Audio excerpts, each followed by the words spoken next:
Average great Americans all across the country have been flocking to town hall meetings to voice their opinions on health care reform. And here tonight, we've relocated to Studio D and invited real Americans, people that pay their taxes, obey the laws, and, contribute to society, to have our very own town hall focus group. And joining me now is pollster and president of the Word Doctors, our own Frank Luntz. Frank, good to see you. Thanks for being here. Are you sure they pay their taxes? Anyone here? You all pay your taxes? Now, before we get started, I want the people at home to see this. How many of you voted for John McCain? Raise your hands. 14 of you. How many voted for Barack Obama? Wow. 15 of you. Dead even. Oh, no, one more for Obama. So just it's a tainted group. But it's perfect because it represents America as we know it. So let me ask you, Barack Obama, is he delivering what he promised, yes or no? No. Who says he is? Show of hands. Who says he's not? You're that disappointed. Yes. I want people who voted for him to explain why you're disappointed. If you voted for him, why are you disappointed? Too much compromise. To me, he needs to be a little bit more forceful. Why are you disappointed? Big business that runs everything. Can I go back to, are you saying that he's not liberal enough? That he's not pushing change enough? In some instances, absolutely. I think that the thing that I admired about George Bush and Dick Cheney, even though I didn't vote for them, was the fact that whatever the issue was, they got it done. Okay. And you're agreeing? Yeah, definitely. I think that he's just bowing down to conservatives too much, that he's really not sort of taking a hammer to this thing. When George Bush was president, he got his, like my friend over here was saying, he got his agenda through. I think Obama has to do the same. Barbara. Oh, God, this is such junk. I mean, my God, we had 8 years of $1 billion a month towards Iraq. If we had taken all that money for a war that was false to begin with, we would have the best health insurance in the world right now. We wouldn't be going through this now. But that was his platform to get rid of the war. Meanwhile, he kept Bush's agenda. So you can't just leave. Well, that's what he said. Go ahead, Peter. That's a little, not necessarily totally true. He hasn't just kept Bush's agenda on Iraq. I mean, he's pulling people out, but once you get there and you're privy to all that other information, sure, maybe your plan should change, and they should. Can we give him a chance? I mean, since the day he took over, nobody gives him a chance. The Republicans, he's a pariah. He's our president. Stand behind him. Could I ask you, we found out today, though, that the debt in the short time he's been in office has quadrupled since he's become president. In 1 year, he's quadrupled the deficit.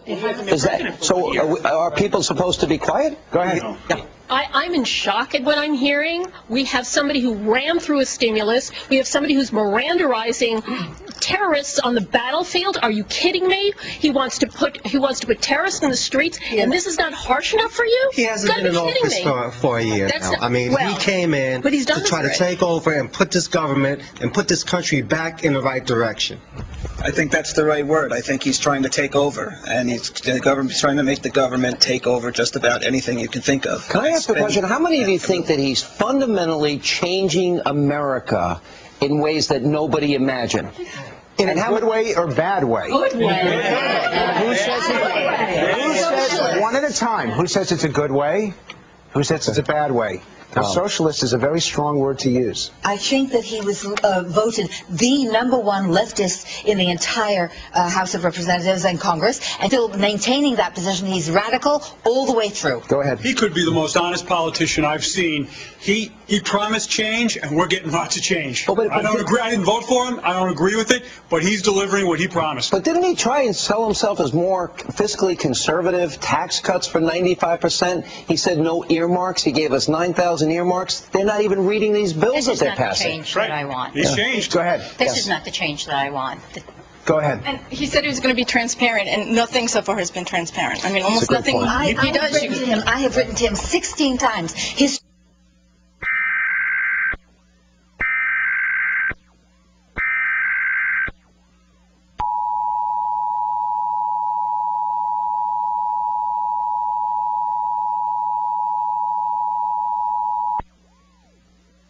This is a coordinated monthly EAS test. This local station is testing the Connecticut Emergency Alert System. If this had been an actual emergency, official instructions would have followed the alert tone.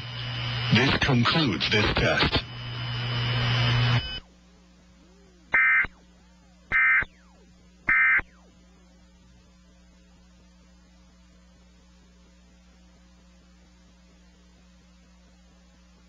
themselves openly. One at a time. When you pick up your phone right now, or when you email anybody right now, there's somebody already taking your information. Oh, I don't believe that. Bush never did anything like that. Yes, ma'am, Rebecca. But what's scarier is it's citizen on citizen turning on each other. That's not what we're supposed to do. Let me ask you this. When we found, can I ask one more question on health care? When we heard that they wanted to push this health care through in 2 weeks period of time, and we know that they didn't read the stimulus bill before they passed it, $787 billion is a lot of money from our kids and grandkids. But when they wanted to pass it through, do you think that they really weren't taking into account your opinions? How many of you think that they were not being considerate of the American people's point of view here? But now they would argue that the Republicans had 8 years and nothing happened. And didn't Bush pass the first bill? That was on his watch. That wasn't. Well, Barack Obama and the Democrats voted for it. What? Yeah, of course. Michelle. Yeah, I felt very safe with Bush, and that was a prime issue for me. And the fact that anything that he would do would be clamped on very quickly. He created a crisis that doesn't exist. The system's not perfect, but it's not broken. People aren't lining up outside of hospitals dying. There's specific problems that need to be addressed. You don't need to trash the whole system. Let me ask you a question. Are you mad as hell? I'm very angry about that. How many of you would say by a show of hands that you're mad as hell? Oh, yeah. So is this why people are yelling and screaming at town hall meetings? Does this justify it just because, David, you're angry? Yes, I think the politicians have taken on this elitist mentality that they don't want to listen to us anymore, so we're going to try to make them listen to us, and if this is the only way to do it. We have one last question. Is it just that they're passionate? I mean, we see, for example, stay-at-home moms. We see the elderly. We see veterans. We see fathers pushing children in wheelchairs. And the politicians refer to them as mob, as un-American, as political terrorists, as mobsters. Do you think the Democrats have overreached in these attacks? Absolutely. I'd be willing to bet a year's salary that the people that are yelling at these town hall meetings are the same exact people that think Obama was born in another country. It's the same group of people. I know you've given a forum to that. Hang on a second. Well, I'll tell you what, Frank, this is a great focus. This is a town hall debate. You guys are terrific. We've got a lot more to get to. We have more of Frank Luntz, more of this town hall focus group coming up right after the break.